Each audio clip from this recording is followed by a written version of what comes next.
آج دنیا میں غیر مسلمین قرآن مجید پر جو اعتراض کرتے ہیں نا، کتنی قسم کے اعتراض، نبی کی سیرت پہ اعتراض، یعنی جہاں ان کو کوئی موقع ملتا ہے اسلام پر اعتراض کرنے کا، نبی کی سیرت پہ اعتراض کرنے کا، قرآن پہ اعتراض کرنے کا، تو وہ موقع ہاتھ سے جانے نہیں دیتے.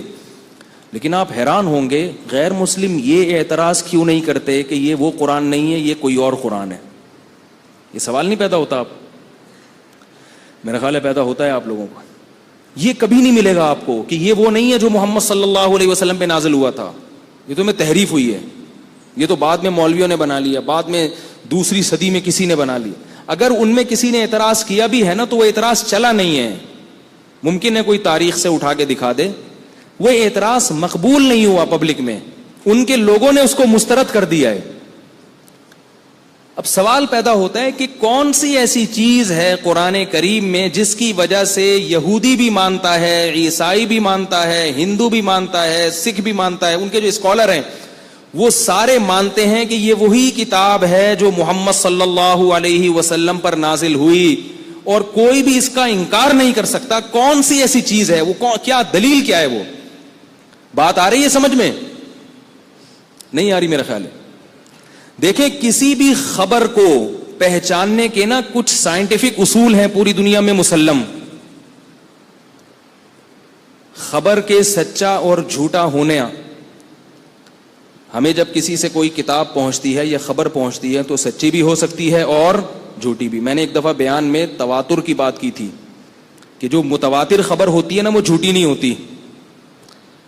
متواتر خبر میں اس کو ریپیٹ نہیں کروں گا، بڑا لمبا بیان کیا تھا کہ لاکھوں لوگ مختلف علاقوں سے ایک چیز کو نقل کر رہے ہوں تو وہ جھوٹی نہیں ہو سکتی. تو میں اس کی ایک اور دلیل دیتا ہوں کہ متواتر خبر جھوٹی نہیں ہو سکتی. اس کی ایک سائنٹیفک دلیل ہے، اس کو کوئی بھی نہیں جھٹلا سکتا. وہ دلیل یہ ہے کہ 10 آدمی ہوں، 10 آدمی، آپ نے 10 کو بلایا اور ایک کوڈ دے دیا ان کو 015678 کچھ کر کے ٹیڑھا میڑھا کر کے، ترتیب سے نہیں، 017598 پرچی پہ لکھ کے دے دیا آپ نے ایک کو. دوسرے کو بھی بلا کے الگ سے چپکے سے دیا 015798، تیسرے کو بھی دے دیا 015798، چوتھے کو بھی دے دیا 015798، پانچویں کو بھی دے دیا 015798. سب کو پرچی میں لکھ کے پکڑا کے ان کو پھیلا دیا، اور ان کا اب آپس میں لنک نہیں ہے. اب آپ تجسس میں ہیں کہ میں نے جو کوڈ دیا تھا ان 10 کو وہ کیا تھا. جو کوڈ دیا تھا نا 015798 دیا تھا، آپ کو نہیں پتا ہے. آپ دمشق میں گئے اس کے پاس، وہ مصر میں بیٹھا ہوا ہے ایک آدمی، ایک دمشق میں بیٹھا ہوا ہے، ایک شام میں بیٹھا ہوا ہے، ایک کوفہ میں بیٹھا ہوا ہے، ایک بصرہ میں بیٹھا ہوا ہے. آپ دمشق والے شخص کے پاس گئے اور آپ نے اس سے پوچھا کہ وہ جو کوڈ آپ کو طارق صاحب نے دیا تھا وہ کیا تھا؟ وہ کہتا ہے 015798. آپ پھر گاڑی میں بیٹھے اور شام پہنچ گئے، اور یہ اس وقت کی بات ہے جب موبائل ایجاد نہیں ہوئے تھے. یعنی ایسا نہیں ہے کہ اس نے اس کو فون کر کے بتا دیا ہو یا اس نے اس کو فون کر کے بتا دیا ہو. پھر آپ شام پہنچے، پھر آپ مصر پہنچے، جہاں جہاں جا رہے ہیں سب کے پاس سے پرچی پہ بھی وہی کوڈ نکل رہا ہے، اور جس کو زبانی یاد ہے تو زبان پہ بھی وہی کوڈ نکل رہا ہے. تو یہ اس کی علامت ہے، اس کو دنیا میں کوئی بھی نہیں جھٹلا سکتا کہ بھائی جو اصل آدمی نے جو کوڈ بتایا تھا وہ کوڈ 100% یہی ہے، اس کے علاوہ کوئی اور نہیں ہے. اس میں کسی نے اپنی طرف سے تحریف نہیں کی ہے. اگر کی ہوتی تو ایک نے کی ہوتی، 2 نے کی ہوتی، 3 نے کی ہوتی، سارے کے سارے ایک پر کیسے متفق ہو گئے؟ نہیں آ رہی میرا خیال ہے بات. اب آپ مجھے بتائیں کہ 015798 کا آپ ایک تجربہ کریں. یہ تو میں نے ایک لفظ بتایا نا، آپ اس کے علاوہ کوئی اور لفظ 100 آدمیوں کو بٹھائیں، آپ ایک کے کان میں ایک کوڈ کہیں اور کہیں کہ یہ دوسرے کو بتاؤ. وہ دوسرے کو بتائے گا، وہ تیسرے کو بتائے گا، وہ چوتھے کو بتائے گا، 100 انسان پہ آ کے وہ تبدیل ہو چکا ہوگا. بہت مشکل ہے، کیا کریں یار. قاری امیر صاحب ان لوگوں کی سمجھ میں نہیں آ رہا. وہ 100 نمبر پہ جا کے تبدیل ہو چکا ہو. ہم جب چھوٹے بچے تھے تو ٹی وی میں ایک پروگرام آتا تھا، ایک بچہ دوسرے کے کان میں کوئی لفظ کہتا تھا، وہ دوسرے کے کان میں، وہ تیسرے کے کان میں، چوتھے، اور آخری میں آ کے وہ سارا تیا پانچا ہو چکا ہوتا تھا. کوئی کیا کہہ رہا ہے، کوئی کیا کہہ رہا ہے، تیسرا کچھ اور کہہ رہا ہے، چوتھا کچھ اور کہہ رہا ہے، پانچواں کچھ اور کہہ رہا ہے، چھٹا کچھ اور کہہ رہا ہے. ایک اتنا سا کوڈ جو 4-5 ہندسوں پر مشتمل ہے، اس کی 10 آدمیوں میں جب وہ ڈیوائیڈ ہوتا ہے تو اس کی حفاظت نہیں ہوتی، چینج ہو جاتا ہے. الحم سے لے کے والناس تک قرآن مجید ایک ایسا کوڈ ہے جو نبی صلی اللہ علیہ وسلم نے صحابہ کو بتایا، انہوں نے یاد کیا، لاکھوں ہزاروں صحابہ نے سمجھا، سیکھا، مختلف ملکوں میں پھیل گئے، ان کا آپس میں کنیکشن ختم ہو گیا. کوئی کوفہ میں چلا گیا، کوئی مدینہ میں رہا، کوئی مکہ چلا گیا، کوئی دمشق چلا گیا، کوئی مصر چلا گیا، کوئی آذربائیجان چلے گئے، کوئی افغانستان چلے گئے، کوئی پشاور تک میں قبریں ملتی ہیں، پوری دنیا میں پھیل گئے. انہوں نے ایک دوسرے کو سینہ بسینہ وہ منتقل کیا.